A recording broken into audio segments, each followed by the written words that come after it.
you just want to go ahead with your opening thoughts on tonight's game?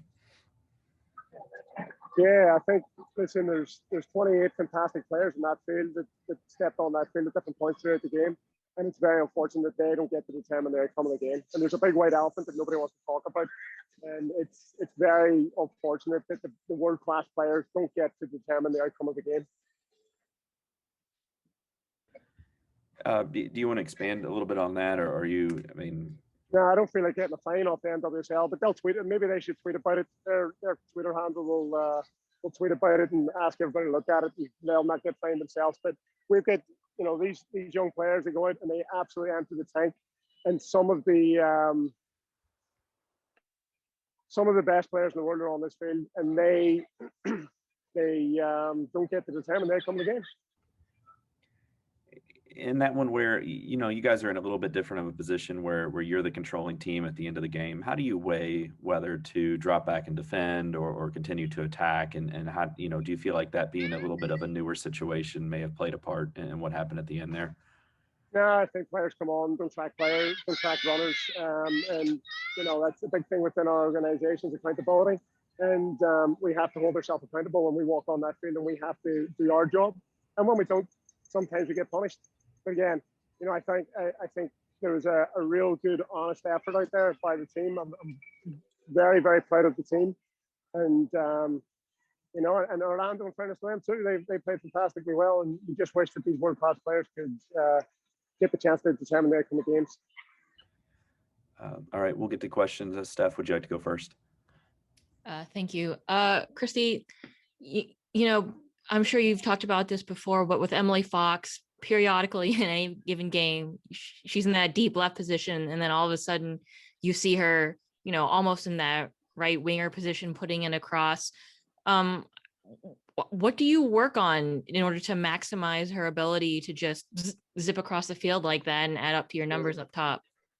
Oh, Emily's fantastic, and we're exceptionally proud of her. Every week she's putting in a serious physical performance for the team, which we're very proud of. And there's so much more to her game, and much more that we're going to see. I think the big thing for us is making sure that we're giving her an environment where she feels that she can go out and do that. We'll talk about different opportunities within the game where she can expose the opposition and some of the little nuances that we want to get after. But I think the bigger part is creating an environment where she feels that it's okay for her to go out and do that.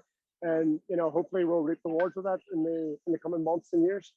In terms of following up on that, making her feel like she can do that tactically, what does that mean for you guys? Obviously you're leaving a defender out of your back line there. So, what do you say to her? What do you tell her to look for? Like, what's the pressing trigger for her to just be like, Emily, this is your moment? Or are you trying to teach her to use her own judgment?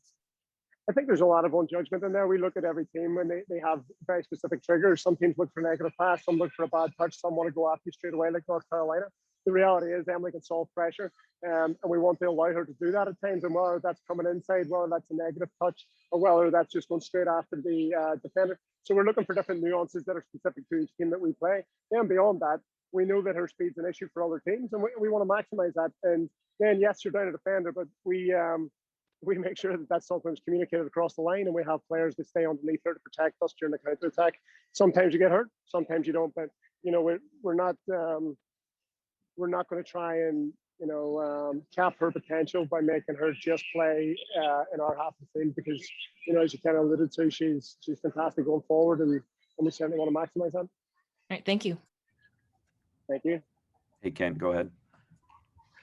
Hey, Christy. I know right now it's the heat of the moment, but there's so much talk about the building blocks of this club and the process of getting better each and every week. Do you feel like this team, considering where you guys are and who you guys were playing, took a massive step tonight? Yeah, Kent, I think it was, and that's truly the first thing we looked at. We talked about it last week. We told the players, if we had won last week with that performance, I would have been very unhappy. I wouldn't have been celebrating the win. And tonight, I look at it, yeah, it stings a little bit. Well, it stings a lot that we conceded a goal literally with the last kick of the game. However, we look at how did we get in that situation? Did we grow? Did we perform? Did we control certain moments of the game? And I think the answer is yes. So again, as we reflect back, we talked to the players and said, yep, we just keep looking ahead. We can feel the sting of this and the hurt that we give up 2 points at the very end, but the performance is what we want and the stepping stone that we needed as we continue to move forward. Christy, how do you gauge what has maybe changed there. I mean, you look up and you say, okay, Ebony Salmon has scored another goal, and Gemma Bonner is part of this back line. That it seems like Michelle is having to do less and less work each game. And do you feel, how critical, have those two additions been in particular these last few weeks? They've been big additions, and I think players are coming back from injury. Gemma brings calmness back there, an organisation back there. Neither of them are anywhere near full fitness just yet, so we know there's going to be more to come. But in the same breath as well, this club's 4 months old, 5 months old. We just played against, what they have, 3 World Cup winners on the field. For us to go toe to toe, for us to compete within that game, and for large parts control that game, it's exceptionally pleasing. Is there more to come? Absolutely. So I think it's as we bring in more and more players, and more players become a little bit more accustomed to what we're doing and how we're doing it. The hope is that our performance continue to grow. And we look at what other clubs have done in the past, and they've come in an expansion, and we try to learn those lessons, and we try to take those lessons and implement it so we can grow our club and grow the success that we're having. Steph, you want to go again? Yes, please. Thank you. Christy, at the end of the game, we saw you went right to Sid LaRue. You gave her a big hug. This is the player that literally just snatched 2 points out of your hand at the last minute. Obviously it was a moment of good sportsmanship, but, what did you have to say to her? Did you in particular want to go to her and say good game? Yeah, I probably can't say what I said there, but love Sid. And I'm really happy for Sid. I hate to say that, because it hurts us, absolutely, but there's a lot of play here for her. She's doing fantastically well. She's rediscovering her form, and she's done a lot of hard work in the off season and previous seasons, come back from pregnancy. So it's fair play to her.